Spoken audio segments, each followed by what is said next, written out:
West Indies Cricket, Caribbean Cricket Podcast. West Indies Cricket, Caribbean Cricket Podcast. Yes, ladies and gentlemen, welcome back to another edition of the Caribbean Cricket Podcast. I'm one half of the Caribbean Cricket Podcast, Mashal St. Patrick here, and with me as ever is my partner in crime, Santoki Nagulendran. Santoki, how you doing?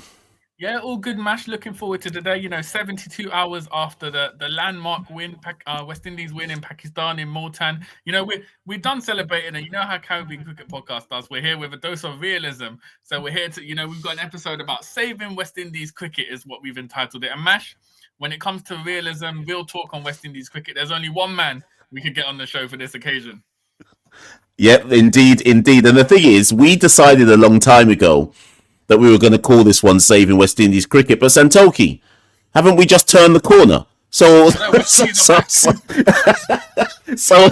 nothing to save. The glory times are coming back again. We got our big January win, and we don't need to talk about saving West Indies cricket. But if we are going to talk about the kind of wider issues around West Indies cricket, there is only for us there is only one kind of doyen that you can speak to who carries on the real tradition. I know every time I say this to this individual, he doesn't accept the mantle, but the only person left, I think, in the region that can truly carry on the kind of Tony Cozier tradition of other than probably Reds, actually, that they can truly say they've got the history of West Indies cricket and knowledge. But it is, of course, the great Fazeer Mohammed, and we're delighted to have Fazeer on the show. We're going to talk and chop up everything West Indies cricket as ever. This is part 3. I think this is the first guest, Santoki, to ever come on the show 3 times. Is that right? Yeah. First guest crazy enough to come on 3 times. This will get him banned forever after this one, but it is what it is. So, Fazeer Mohammed, people, I know you've been excited and waiting for this one. So, without any further ado, let me bring him on. Good evening, Fazeer. Good evening, and I suppose a late good night to you guys here. It's too bad for us here in the Caribbean. We don't have to endure the chilly temperatures that you are, but I feel privileged. Third time on the program. I mean, my ego doesn't need much more burnishing than it already has, but I take that. I appreciate it.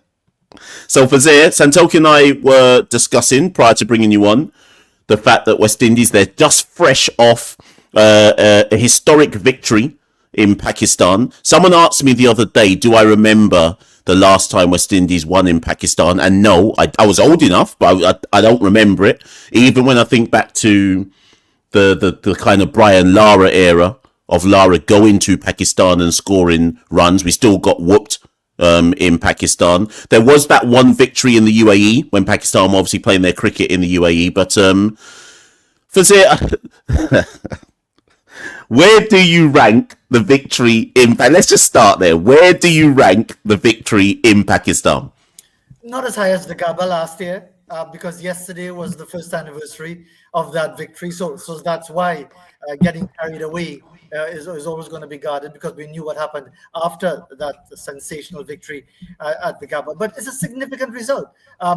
You ask, do I recall 1990?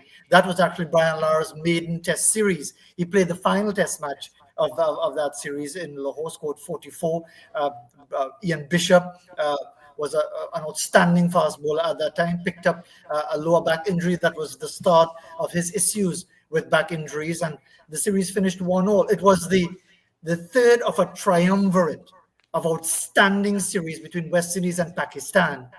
1986, 1-1 in Pakistan. 1988, 1-1 in the Caribbean. 1990, 1-1 in Pakistan. And you're basically talking about 2 teams at the very height of their powers. There was no question that they were the top 2 at the time. Now there's really no question that we are the bottom 2, and not just based on the point standings in the World Test Championships. But beating Pakistan at their own game, given their narrow-minded perspective on going with raging turners, and to beat them comprehensively, I think it's an excellent result.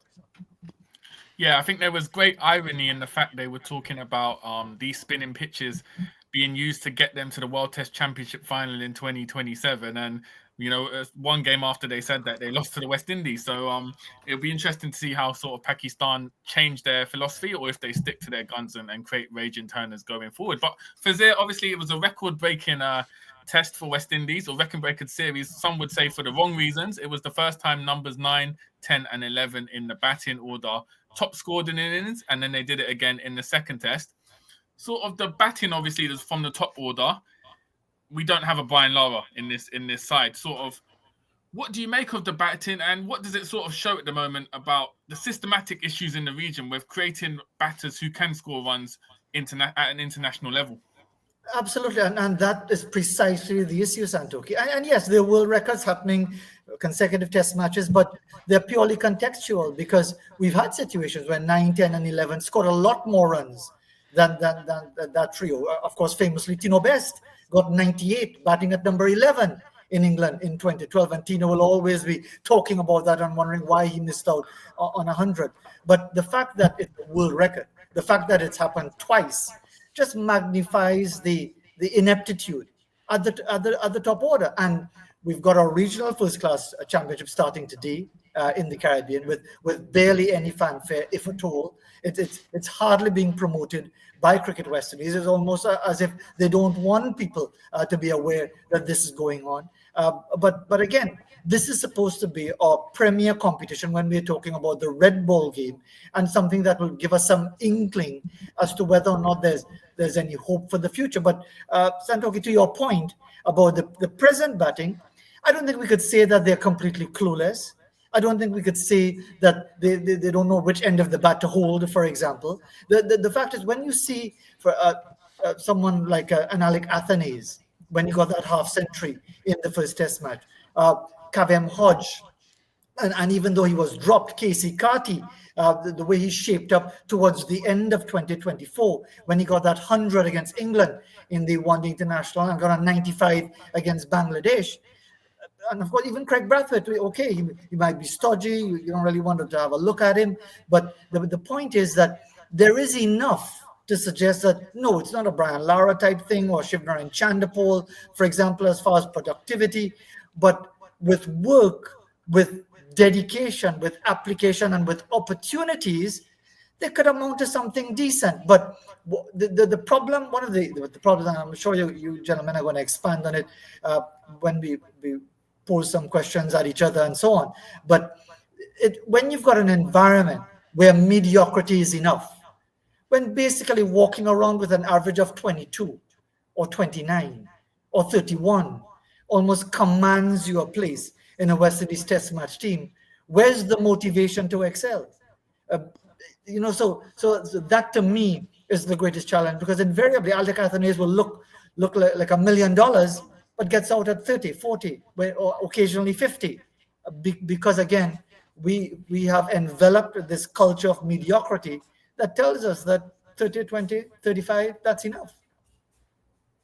I'm surprised to even hear you say 35, because these days we're begging for 33. But you know what? I want you to expand on that, Fazeer, because Santoki and I often reference a point in, I think it was 2021, West Indies. Kieron Pollard was still captain, and of the ODI side, and we lost to Ireland 2-1 in the Caribbean.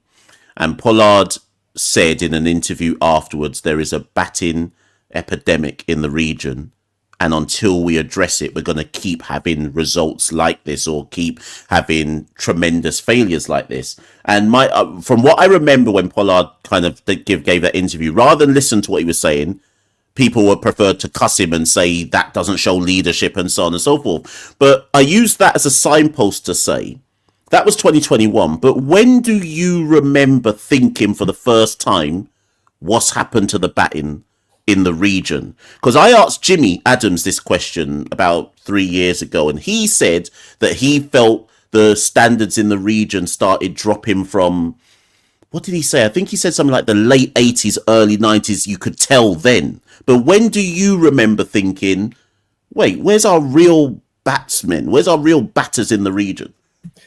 I would say probably it would that thought process would have been triggered by what happened to the West Indies post 1995 and losing that series at home to Australia and so on. I would say that I was probably just as naive as anyone else at that time, thinking, well, you know what, that was just a blip on the screen. We're going to dominate again. But when the West Indies went to Pakistan in 1997, the end of 1997, November into December, and lost 3 test matches, the first 2 by an innings and the second by 10 wickets. And you looked at the caliber of players there. You had your Lara, your Chandapol, your Sherwin Campbell, your Carl Hooper, your Jimmy Adams, almost everyone else who now we'd look upon as almost icons. And they were thoroughly and completely thrashed. And my concern then was something was going on at the top level that, if not nipped in the bud, could filter down to the lower levels, where there would be this attitude, this laissez-faire. Well, you know, I've reached at the highest level already. There isn't much left to be done. I'm a big name in the game and so on. And I'd have to say that the subsequent series and the attitudes of the players off the field, because people often ask the question at the time, you know, the West Indies look so together, so united, and they're still performing so poorly.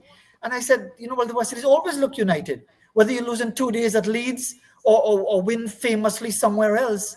The players get along well together, but there seemed to be a significant transformation from that late 1990s that seemed to suggest that the drive and the hunger, the desire to dominate for the West Indies just seemed to be dissipating. I'll be the first to say I struggle to put my finger on it directly, but I certainly noticed that because I had the opportunity to go to Pakistan for that series, the one and only time I would have been there, working alongside Andrew Mason and the great Michael Holding, and you just felt something was wrong. That here you had all of these players, your Ambrose, your Walsh, Ian Bishop, everyone, and the West Indies were just not competitive at all. Something was wrong, and I don't think anything would have been done significantly to change whatever trajectory was going on at the time.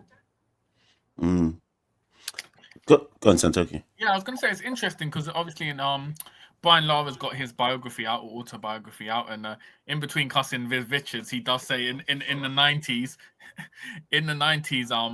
the regional, he knew then the regional game wasn't teaching him enough to be an international batter, and it was his spell at Warwickshire which kind of took him to the next level. Obviously, post 2000, we've only seen a handful of West Indians get county contract deals. And before the 90s, obviously most West Indian players, big players, did get county deals. So if the issue is now we're not being able to play county cricket and the regional scene has never developed international stars in and of itself, where do we go from here? Because county cricket is very competitive. I don't think we're ever going to see an influx of West Indians coming into the county game.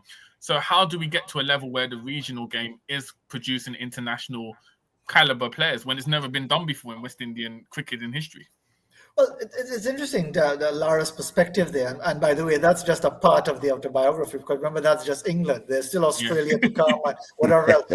Lara is a businessman, if nothing else, when it comes to these things. And credit to him, because he's in demand everywhere. People always want to know what he says, even if it triggers responses from a Viv Richards or a Carl Hooper, and probably especially because it triggers those responses.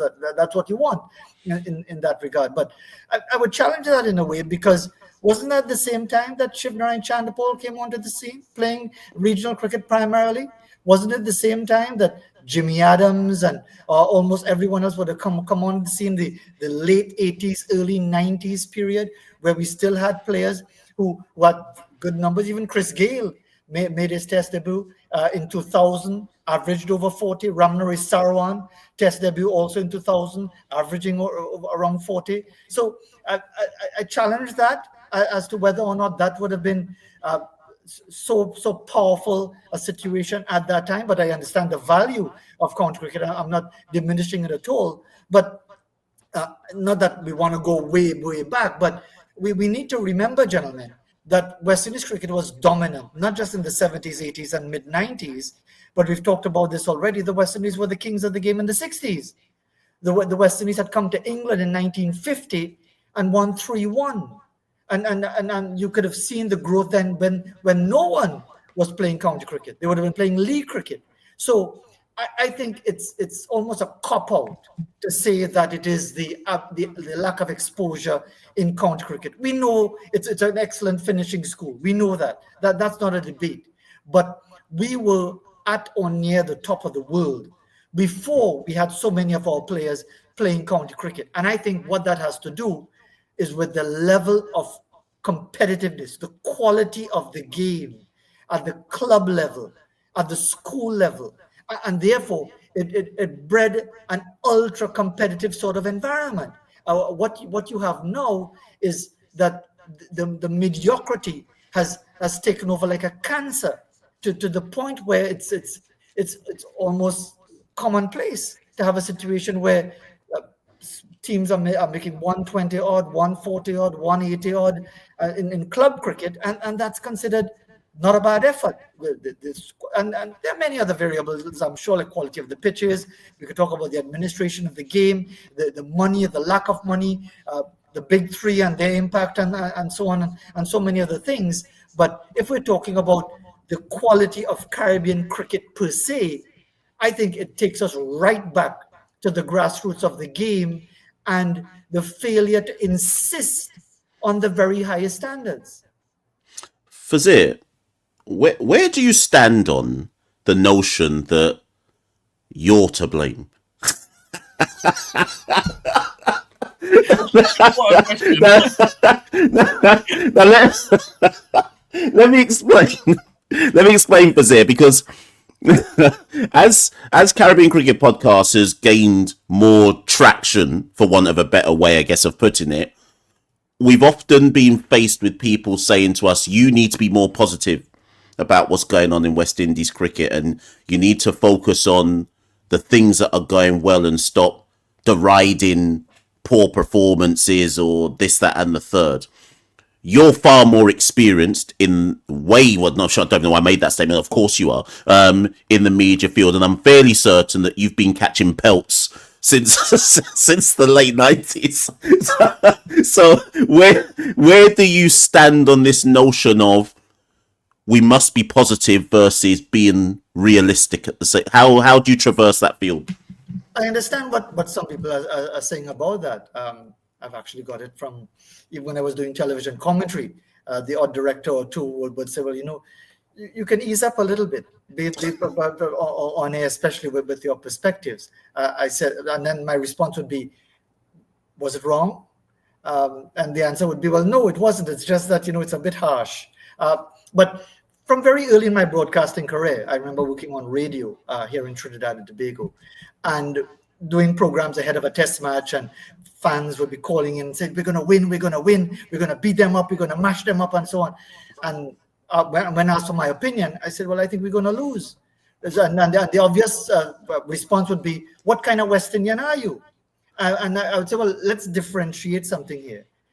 I'm Trinidadian, I'm West Indian, and I want the West Indies to win, believe it or not. I want the West Indies to do well across all formats, across male, female, whatever it is. But as a journalist, as a broadcaster, I'm not a cheerleader. I don't support West Indies as a broadcaster. That's not my business. My business is to call it as I see it.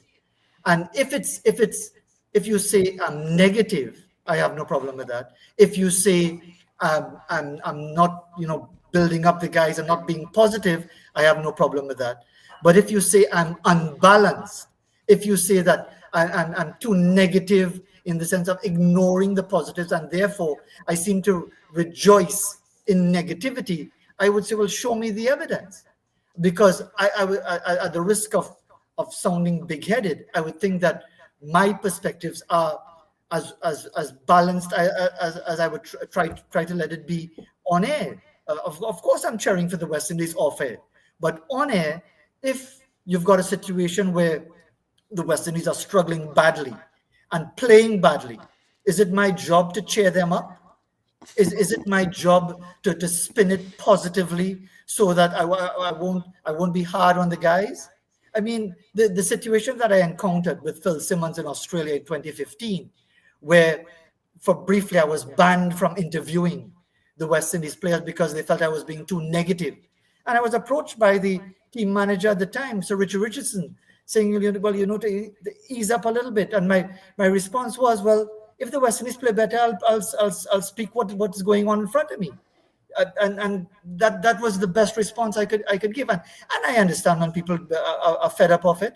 They say, here comes Fazeer Mohammed again, rejoicing in the West Indies. At one time, my nickname was the traveling blight of West Indies cricket. Because wherever I would turn up, the West Indies would lose badly. If it's any consolation, I'm not traveling anymore, and we're still losing badly. So I take it with a pinch of salt. All of this thing about being positive and being upbeat about the guys. My job as a broadcaster, as a journalist, for what it's worth, however mediocre I am, is to say it as I see it.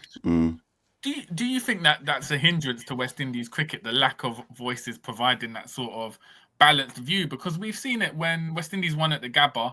International media were quick to say, "Oh, the glory days are back. West Indies are here. Is this going to be an upturn in results?" We've already seen some of it come after the win in Multan. There's never really a serious analysis of where West Indies cricket is. Do you think that? And I think it's unique to West Indies cricket. We don't really get as much of balanced viewpoints as you said. It's almost as if you're not supporting blindly supporting the West Indies, you're not a true West Indian, or you're not loyal to the cause and to the team. So do you think that's a massive hindrance in sort of people just taking a step back and saying, this is what's wrong with West Indies cricket and this is what we need to sort of address, that lack of communication and transparency? I think, Santoki, that this speaks to a wider issue. Now, I'm no social scientist, but I mean, I've been involved in media for quite some time. I hosted a morning show here in Trinidad and Tobago for about 12 to 14 years, and you interact with people at different levels. I don't think we've matured as Caribbean people as yet to be able to look at ourselves squarely in the face in the mirror and acknowledge who we are. We seem to only want to get a big up, to tell me how great I am. And if things go wrong, it's somebody else's fault. It's somebody did this to me. It's this one down-encouraged me. This one out to get me. That sort of thing. And as a result of that, it plays into our politics as well, where we only want to hear good things. We only want to hear positive things. And if you were to challenge that, you're cast in a category as negative, as someone who's only wants to pull down rather than build up. And to me, that is self-defeating, because I think the only way we are going to grow and move forward as societies, for example, where I live in Trinidad and Tobago, we're racked by some of the worst crime in our history. But yet still you'd have people saying, let's look at the positives. Why do we feel that, Carnival is coming, we can go and fet and drink a rum and have a good time, and is it going to disappear? Are the West Indies poor performances going to disappear if we pretend they don't exist? Why are we so averse to owning up to realities? Because I can't imagine someone going to work tomorrow morning with an empty gas tank and saying, I'll get to work, because I believe it. I believe I'll get to work, because it just won't happen. So if you don't put the necessary fuel and ensure you're properly tuned up and fail to prepare in that way, prepare to fail. Fazeer, I'm trying to think if I've seen you give your opinion on this. I'm sure you have, but I don't know if I've actually seen it yet. Obviously, there's been the leak in the last few weeks of potential backroom discussions with the English, Australians and Indians to bring in some form of cricket that allows them to play each other more regularly, right? And obviously this is kind of extended into a wider discussion that may or may not have any real truth in it, that they want to have a second tier of cricket. Now, I want you to extrapolate this one for me, Fazeer, because I'll completely be honest. I've said that West Indies belong in a second tier, but that's not me diminishing the history of West Indies. I totally understand and respect that once upon a time, everyone was begging West Indies to come to them in the same way how West Indies are begging England and India to come and tour us every single second, right? But on a performance metric, we are substandard in my honest opinion, in terms of if there was ever such a thing as promotion and relegation, we would be in a second tier of cricket. If it does come to pass, where would you stand on it?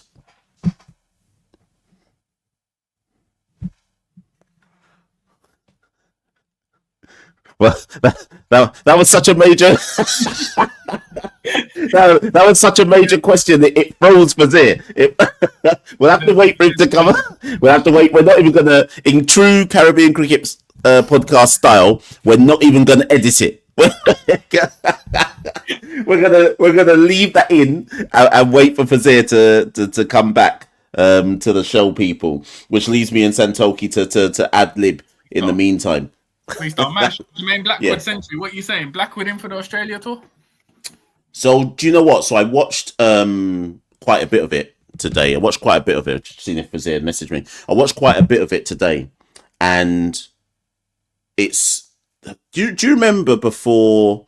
I think it was the 2000 tour of the COVID tour, and there was a lot of interviews with Jermaine, and Jermaine was saying things like, I had a chat with Coley, and Fazeer, I see you in the background. I'm going to bring you on in a second. And Jermaine was saying stuff like, I had a chat with Coley, and if I believe that if I just stay at the crease and bat loads of balls, I will just naturally make runs because of the way he plays cricket. And do you know what I mean? Fazeer can touch it. I'm sure he can hear us having this conversation. But here's the joke, Santoki. When Jermaine Blackwood got dropped, he was averaging 30, 31. Now we're begging for someone to average 30, 31. So if he follows this 100 up, who are they playing again? Jamaica versus... Was it the... Oh, Windwards. So if he follows this 100 up with some more hundreds in the season, well... It'd be interesting. They'll have a decision to make. But anyways, let me bring Fazeer back on. Yeah. Yes, Fazeer. I don't even know if you heard that question I was asking you. I heard the part about basically you want to get my perspective on the rumored two-tier system. To cut a long story short, if it's a properly structured system of promotion and relegation and funding, I wouldn't object to it, because as you said correctly before we lost our communication, and it's entirely my fault on this end. We've been playing second division cricket for quite some time, and we only get the big nations to boost the revenue, which I think is really what a lot of this decision making is going to be influenced by. But if it is, as I suspect it is, just the big three, again, a knee-jerk reaction to the popularity of the series between Australia and India, and really wanting to cash in, and will just try to make it up as they go along, then I'm against it, because you've got to have a proper system in place. For example, I don't know why people get offended by this. If you've got Australia and England in the first division, but one of them gets relegated, there's to be no Ashes series until they're in the same division again. Because for the fact of the matter, you don't get a Manchester derby if Man City are relegated or Man United are relegated. You don't have a situation where, for example, as happens now, where the favored nations get 5-test series or 4-test series, and the rest of us have to make do with 3 tests or 2 tests. You don't have a situation where if Huddersfield, the former 3-time winners first division, are promoted, and because this is the first time at the top level for many a year, they only play 45-minute games rather than 90-minute games. So come on, it's either it's a situation of equals, and yes, the first division and the second division properly regulated, as I mentioned. But as I said, I don't think that's the intention at all. I think it's essentially about the big three and whoever else will be the hangers-on, trying to cash in as much as they can short-sightedly, not realizing what they're doing to the game. Before Santoki comes in, read Darren Sammy. You can foreshadow there. Do you see Test cricket lasting in the Caribbean? Let's say 15, 20 years from now. It depends on the administration. And if it goes the way the last 3 administrations have been going, probably not. Because the fact that as we had that situation ahead of the second test match where someone in the media asked Craig Brathwaite his perspective on this two-tier system, and he didn't offer an opinion, and apparently the media officer says, well, he doesn't have an opinion because Cricket West Indies doesn't have an opinion, which again is foolishness, that a captain can't have his own view on something, but that's another discussion. I suspect that Cricket West Indies aren't particularly bothered about whether or not Test cricket survives, so long as they can have India visit the Caribbean every now and then to bring in the television revenue. And I'm sure they'll be railing against this comment to say, well, we stridently object to that sort of assertion. We value Test cricket and all our great legacy. Well, my response to that is, go to the Cricket West Indies website, go to their archives, or what they call their archives of West Indies cricketers, and you'll see the joke that is the archive of West Indies cricket at Cricket West Indies. So until and unless that changes, nothing is going to change my opinion that Cricket West Indies isn't particularly bothered by us seeing Test cricket depart because there's revenue to be made elsewhere, there are deals to be made elsewhere.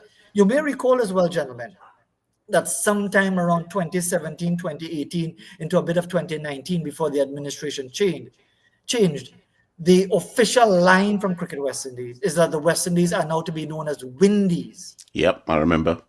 And people say, well, what's the big deal? Who cares?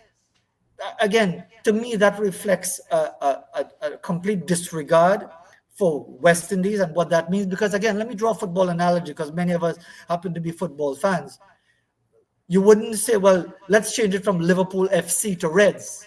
Let's just call them Reds now. Everywhere they go, it's Reds.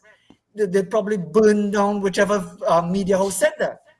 Because again, we just don't seem to recognize the brand or the value. And therefore, if Cricket West Indies itself doesn't even value what the name West Indies means to cricket and world cricket and the impact we've had on the world, it's a short step towards not playing Test cricket anymore. Fazeer might have just crashed the Cricket West Indies archive then when everyone clicks on it after watching. I was gonna website down. Fazeer, let's take it back to December. Cricket West Indies held their quarterly meeting. They streamed it online. Seemingly out of nowhere, they announced that Daren Sammy would be taking over duties as Test head coach. Mars Bascom made the announcement, and in his speech, he alluded to the fact that it was during discussions about an extension to Sammy's white ball coaching role that it came up. Would he be interested in the Test role? What was interesting was Mars Bascom also announced Cricket West Indies don't see a distinction between red ball players and white ball players. Everyone's a West Indian player, and there's no set criteria for making the Test team, which sort of contradicts what we've heard in previous years about having to play red ball domestic cricket to make the Test side. Now, the rhetoric around Sammy's appointment seemingly seemed to be the fact that he was someone who had contacts in the white ball game, and he could get players who previously hadn't played red ball cricket to commit to the Test side. What do you make of the whole appointment of Darren Sammy? Because it was only 2 or 3 years ago we had Johnny Grave on the podcast saying how essential it was for West Indies to have separate white ball and red ball coaches. And now they've gone back on that, mirroring what England have done with Brendan McCullum. Overall, what is your opinion and analysis on Darren Sammy's appointment as Test coach? Yeah, to deal with that first, I thought it was badly handled because to me, you sent Andre Coley out there as a lame duck head coach for your last 2 tests. Credit to him that they were able to come away with that victory. It reminds me of Gus Logie being already told that it was the end of his tenure and that Bennett King, the Australian, was going to take over post-Champions Trophy in 2004. And we all know what happened. The West Indies won the Champions Trophy famously in that chilly September evening at the Oval. But it just seemed to best encapsulate it. Let me use a Trinidad and Tobago terminology. We infuse a lot of French in our language, and it's something called vai qui vai, which means just so. So in other words, where did this come from? You're interviewing this guy, you're assessing how he's doing with the white ball team, and you say, well, okay, well, you want to coach the red ball team as well? I'm not saying he won't do a good job. I'm not saying he isn't quite capable. Excuse me, gentlemen.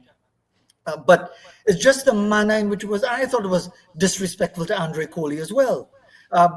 So to think that because Darren Sammy has these contacts, because he's well known in the cricket world, he's a captain of 2 world title winning teams, that is going to bring in players. And let me just add another point here. For many years, I was one of those dinosaurs who would have held fast to you have to play red ball cricket only to be ready to play test match cricket. I still believe in that to an extent, but I accept that if you've developed honed your skills in the white ball game, it doesn't automatically rule you out of test match consideration, but you would have to play because we all know they're different games, and therefore you'd have to play it a bit. But to answer your specific question, Santoki, I don't think it was handled well. I think it just reflected a sort of an expediency to, well, Sammy's already the white ball coach. Let's make him the red ball coach and done with that. And he's got the contacts. He might influence a few popular white ball players to want to come and play test cricket if the right inducements are offered. So I don't think it was handled particularly well at all. And bearing in mind, obviously, Cricket West Indies done a restructure of their selection policy. So Darren Sammy's at the head of the table when it comes to selections. He has the final say. Do you think it's too much autonomy to give to a single person across formats and in complete charge of obviously he'll get advice from technical advice from those underneath him, but he has final say. Do you think that's too much autonomy to give to a single person? I'll answer that in the way that a colleague of mine from Jamaica, Lance Whitaker, who does a program with other colleagues, the Sports Max Zone from Jamaica, that is streamed throughout the Caribbean and therefore throughout the world. When we were discussing that point, Lance made a very important point. He said, if you really think about it, is the problem in West Indies cricket selection? Think about it. Can we say of those who would have been selected or those who would have been not selected over the years, would it really have made a difference? So it's almost a red herring, whether or not having one person in charge or 3 or 5. I mean, we in the West Indies cuss everybody anyway, whether the selection panel is 5 or 55. We cuss everybody. We always find somebody to blame. It's just now you just cuss Darren Sammy and that would suffice. But it's obvious that it's not a selection problem. If it was, the many people who would say, well, this one ain't no good, this one, get rid of them. And when you respond by saying, who would you select? Pick anybody. Well, who is anybody? There's nobody playing cricket right now named anybody, right? So call some names. Let's hear some names. And you struggle because, again, it's pretty obvious that there aren't too many out there who are banging down the door of selection. So I have to agree with Lance Whitaker. It's not a selection problem. Yeah, and I agree with that. And I'd throw in it, arguably, Fazeer, that it's not a coaching problem either. I think about all the coaches I've seen in my time, from John Dyson to Bennett, you mentioned Bennett King, to Gus Logie, to Roger Harper, to Darren Sammy now, Andre Coley. I've got, in my time, never mind your time, I've seen so many coaches overseas, West Indian, and none of it has made a jot. None of it has made a jot of difference. So I just kind of look at it and go, if we can clearly see that it's not selection, and if we can clearly see that it's not coaching, how long is it going to take people to see what the problem actually is then? Because, and just to elaborate on that point before I continue, our first coach was Rohan Kanhai. I mean, one of the legends of the game. Then you had the likes of Clive Lloyd, Malcolm Marshall, Viv Richards. You had Desmond Hayes as a batting consultant. You had the great Sir Garfield Sobers as a batting consultant. So any name that, because you always say, put the legends in charge. Put the legends, let them run the thing. The things will solve. It doesn't work like that. It doesn't. And again, because we don't want to put in the hard work because it's boring. It's boring to see when you look at our coaching schools around the Caribbean, Are our coaches equipped to bring out the best in our young players, male and female? Look at what happened to our under-19 girls. I mean, Boy. seriously, and I don't know why people pretend that it hasn't happened. We are at the level, and I mean no disrespect to the countries I'm going to mention, but when we're talking about that level, those are the performances that are akin to a Papua New Guinea. And then an Italy or an Argentina or something. Maybe the Italians and Argentines are getting upset with being referenced in that way. But Nigeria won 2 games at that under 19. We won 1 and had scores of 44 and 50 something and 60 something. So there's something fundamentally wrong. And this is the boring part, because what people want to hear is, you know what? Fire everybody. Fire Kishore Shallow. Fire the whole board. Because it's a Windward Islands conspiracy right now. That's what it is. You're only picking their own. In the same way that when Brian Lara was in charge and Bruce Nansen from Trinidad and Tobago was CEO and Ken Gordon from Trinidad and Tobago was the president. You see, again, them Trinis want to run everything. You always hear that. And we go nowhere. Because the real issue is, have we put in the hard work? And I always draw a reference to Jamaica track and field. Would Jamaica track and field?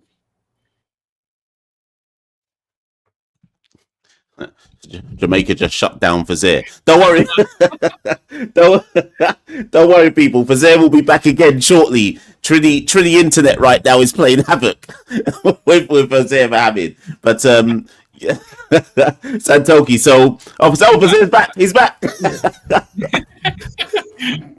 Yeah, continuing. So would Jamaica track and field tolerate a system like this, where you basically abandon all standards at the grassroots level? That champs becomes a haven for mediocrity, for example. So this is it. We've abandoned the grassroots of our game. And because it's not something sexy, something that attracts a lot of sponsorship, something that people want to talk about, you inevitably see the results. I remember Jeffrey Dujon, when he was associated with Cricket West Indies at the time, I think the West Indies Cricket Board, they were known as, late 1990s. And he had come to Trinidad and Tobago to watch a West Indies under-15 tournament, looking on as an advisor and so on. And he was making that very same point, that we need to recognize what is going on at the very grassroots of our game. And if we don't, we're going to suffer the consequences for a very long time. And here we are in 2025, almost, 30 years on from 1995. And we're still struggling to grasp that self-evident reality. I'm going to move over to governance, Fazeer. And Santoki, actually, I'm going to let you come in on that. But before Santoki comes in on that, Fazeer, how then do you explain? And I want to ask you this question because it references your own island. Jaden Seals has managed to somehow subvert everything, come through, and be our best bowler since, I don't even know where you want to. Probably since Bishop, Walsh and Ambrose. You could argue that Jaden Seals is on course to be our best bowler since then, right? How has he been able, in your mind, to subvert everything and be immediately good at the international standard stage? I think he has the hunger. I think the fact that his career has been interrupted by injuries has just fueled that hunger. He wants to succeed. He has that desire. And whoever is around him are just reminding him that mediocre is not good enough. Look at these guys, your Ambroses, your Walsh, your Bishop, the guy who's doing commentary. I wouldn't be surprised to know that Ian Bishop, even as he's out there facing the realities of West Indies cricket, is offering some sort of positive mentorship towards him. But the thing is, gentlemen, we can't say that we've sort of say, well, the talent is, the cupboard is bare, there's no talent left. That's not true. That is not true. I remember a time, early 2000s, when we had a fast bowling lineup of Mervyn Dillon, Jermaine Lawson, Pedro Collins, Nixon McLean, Franklin Rose. and you would see Rion King. I think Rion King. King, exactly. And you would have seen performances that would have not been too far removed from the great fast bowler of the late 70s, early 80s. But it's the consistency that evaded them. Putting in that work, just sticking to it, bowling in all conditions. West Indies went to India after losing the World Cup in 1983 and won a Test Series 3-0. Yet you would hear Australia and England go on about the great frontier of India and that sort of thing. We would go to India and win every time and win comfortably. But to answer that specific point, I think every individual cricketer, male or female, has it in him or her, what do they want from this game? What do they want? And I think Jaden Seals is a classic example of someone who wants to be much more than what is going on around him. No doubt he takes inspiration from a Kimar Roach, gets a lot of encouragement from the erstwhile Craig Brathwaite and so on. But unless you have that drive to rise above the mediocrity that is around you and not be comfortable to be well paid, just being a bits and pieces here and there cricketer, you're going to stay just like that. And I think whether it's mentorship, whether it's guidance, whether it's own internal drive, I just think he just wants to be better than what is going on around him. You go next, Mashal. Oh, so no, I thought you were coming in, Santoki. Yeah, so sorry, Fazeer. So we're gonna end just kind of touching on governance. In the recent months, weeks, we've had Kishore. In fact, even actually in the last week, Kishore Shallow's come out and said, right, we're gonna have our governance meeting again, and if Barbados and Guyana don't want to show up and partake, we're just going to move on without them. Now, this is something, Fazeer. This is an area where I think you could educate quite a lot of people, not just ourselves, but those listening within the region, outside of the region. Since Caribbean Cricket Podcast has started, and even before we started it, and just as fans of the region, I have seen insularity as almost being like the kind of subscript to everything that goes on in West Indies cricket. I think it reared its ugly head for me a lot during kind of David Cameron's reign, where there was a lot of politicking and politricking about how you keep power and so on and so forth. I've had people behind the scenes whose names I won't mention say to me that politics comes first in cricket, not cricket before politics, in terms of how you navigate around the region. Outside observers from outside the region will look at the latest nonsense with Guyana and Barbados and think, what is happening to West Indies cricket? But I'm expecting you to say to me now, and Santoki, this is common, and this has been going on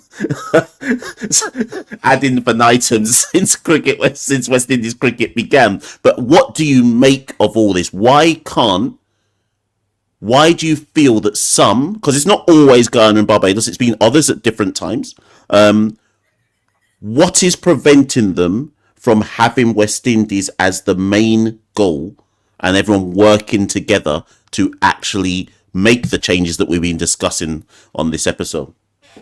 Ego. Very simple. Ego. And just to elaborate on what you said, that other territories would have behaved similarly. Trinidad and Tobago refused to attend a West Indies board meeting in 2009, I think it was, because they felt that things were going wrong as far as governance. We had a situation again where Trinidad and Tobago, a member of Cricket West Indies, lodged a complaint about what they felt was the victimization of Brian Lara.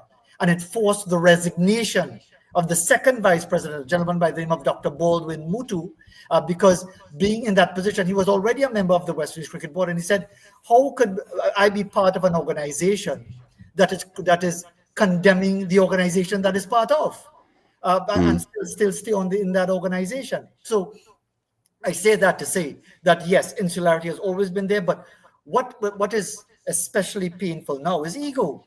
That I mean, even Kishore Shallow say they're going to move on. How do you move on if you don't have a quorum? Are you going to change the constitution to invent a new quorum? How do you move on? How do you? Because you know it's gonna be buried in legal challenges. Whatever you do, at the end of the day, the lawyers are the ones who are gonna make the money. But again, the bottom line is ego. Because who? Certainly not the only person I know in my history on this planet who saw the writing on the wall and said it's time to change, even if it's me having to pay the price. It's Mikhail Gorbachev, the last leader of the USSR, because he recognized the change and he engineered glasnost and perestroika and so on the late 1980s. But he's an exception. I don't imagine anyone at the helm of any of the territories are going to say, you know what? I've listened to the complaints about the governance model. I've listened to how Australia transformed their governance model by slimming it down after the humiliation of the 2010, 2011 Ashes, and create a leaner and meaner organization that is not pandering to politics, but is listening to the professionals like the CEO and the CEO and so on. And you know what I'm going to do? I'm going to vote myself out of existence. That is not going to happen. Because we are not people given to recognizing what is the greater good. All we can see is ourselves, and we're surrounded by mirrors, and we can only see ourselves. And that is the most painful thing about it. That never mind a succession of studies done by eminent individuals. And then we can talk of PJ Patterson, Eugene Barito, Justice Anthony Luckey, Wilkins report, and they all come back with the same thing. We even had the incoming CEO Chris Dering saying that it's not so much an issue of governance as an issue of money. Well, I think Chris also misses the point. Yes, we know it's about money, but right now Cricket West Indies is in a healthy financial state. But look at where we are in the world game, notwithstanding that victory over the weekend. So there's something bigger than money, and to me, it's again governance. But if our leaders in our cricket don't want to recognize these evident realities, then we're not going to get anywhere. It's just a lot of posturing, or as they would say in Barbados, pomposetting, as Tony Koza used to use that phrase all the time, pushing out your chest and posing and so on. The right honorable this, that, and the other, with an entourage of lackeys. We seem to revel in that sort of thing. Do you foresee, and I put Trinidad in here as one of the ones, I put Trinidad and Guyana the most likely to do it. Do you foresee any of them actually having the gumption to say, yep, forget West Indies cricket, we're going alone? Do you ever foresee, I've always said it'll be Trinidad and Guyana, one of them will do it first if it was to happen. Well, again, in 2009, the Trinidad and Tobago Cricket Board, led at the time by Derek Murray, explored the possibility of going it alone in one-day internationals. But then, no doubt, they were made to understand, well, you'll have to start at tier 5. And to reference your excellent analysis of that situation when the outgoing ICC chairman talked about breaking up the West Indies, who's going to want to come to Trinidad to play 5 one-days against Trinidad and Tobago? You know, so there's a pie in the sky disconnection from reality that goes with that narrative. We need to break away. You know, these foolish islanders don't know what they're doing. We need to break away because we're powerful enough. We have the economic strength and whatever else it is. And that's aside, Marshall and Santoki, from the willful ignorance to what West Indies cricket has meant to so many of us. And indeed, and this is probably the most disappointing thing about it, that I get the sense sometimes that West Indies cricket means more to non-West Indians than West Indians. Because you have opportunities to travel the world and they talk about it with a passion that you get a different kind of passion in the Caribbean. People vex. They ain't picking my player. They ain't picking this one. Get rid of this one. Get rid of that one. But when you talk to people outside there, they speak with a real sense of hurt as to what West Indies cricket meant to people in South Africa, in Zimbabwe, to oppressed peoples of color, what it represented to them. And there's almost a are feeling like, are you people going crazy in the Caribbean? Well, maybe we are, because we seem to be doing the same thing over and over again and expecting different results. Fazeer, it's been an absolute pleasure. As we always say on the Caribbean Cricket Podcast, there's never a dull day in West Indies cricket. We could have this conversation for 2-3 hours, so many topics. Let's wrap it up, Fazeer. Realistically, if you could make a wish, what is one thing you'd like to see happen in West Indies cricket in 2025? I'd like for Kishore Shallow to do something really drastic at whichever meeting he's going to have and say, this cannot continue and we have to resign en masse. It's not going to happen. But you asked me the question, if it has to happen, because something really radical has to happen, because all the change, we've had so many different coaches, so many different boards, so many different directors, so many in the last 30 years, innumerable, and it hasn't made an iota of difference, which tells us the problem is the system and the structure. And unless, whether it's Kishore Shallow now in office or whoever else, or as ambassador, they had in Trinidad and Tobago and those in the various territories, say, you know, gentlemen or ladies, or if we would be so inclined to stop being so machismo and allow women to have a real say, that we can't continue like this. Unless we want to become irrelevant, despite making money, we have to do something drastic and resign en masse, or say, go take it out to the people of the Caribbean. What do we do? And scrap the whole thing and start all over again. Some will say, well, you know, that'll be the end of West Indies cricket. Well, are we enjoying experiencing what we're experiencing now, even with what went on in Pakistan? I said, Toki. Fazeer said, burn it all down. I got in trouble. I got in trouble in the Trinidad and Tobago context when I said, because our governance is so poor in my part of the world, we need to burn down the whole of justice. Because there's no justice in Trinidad and Tobago. And immediately, the station I worked for got a letter of warning from some big lawyer or the other. But we might have to burn it down to build it back up. It might sound ridiculous. But tell me, where are we? Where are we as West Indies and West Indies cricketers and West Indies cricket fans? Do we delight in what is going on? The odd victory here and there, a little big contract for a player, seeing somebody hit 6 sixes or whatever, take a spectacular catch in some franchise tournament, and see us being treated like fools, like minstrels almost at test match level. Are we comfortable with that? Well, you know what, Fazeer? I've often wondered, why is it that we don't get to see you on a home broadcast anymore? But we know the answer. Fazeer can't commentate on the Australia series and say burn it all down. I think it was Fazeer that called up Sportsmax and said rip up the cricket fields and plant